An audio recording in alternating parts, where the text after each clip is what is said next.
What is a monster kid? What is a monster kid? That's a good thing. I think I'm a monster kid. I'm still a monster kid.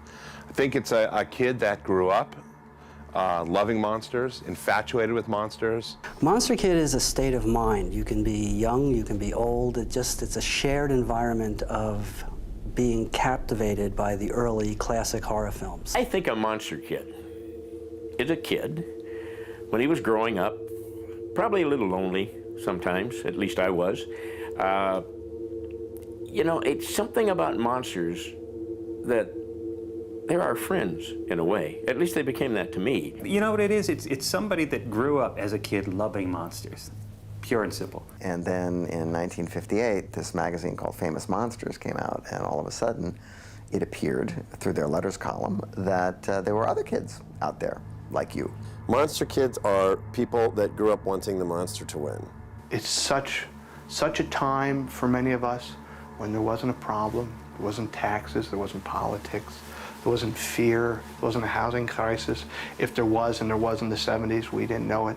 All we knew was Bride of Frankenstein is going to be on Saturday at 11 o'clock, and that is all I need to know. I think a monster kid is, well, it's what we all were. Anybody in this business was a monster kid, you know.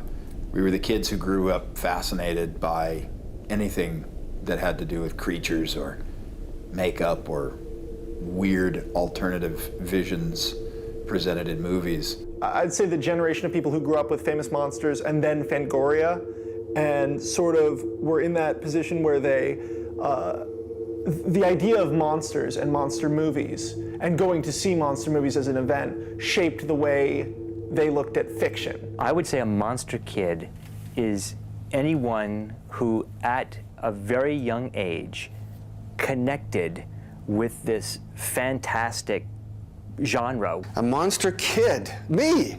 I'm the definition of a monster kid. That feeling that there's more of us out there, because, you know, monster fans are people who feel as singular and alone as the monsters themselves.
I don't think the monster kid's ever going to grow up.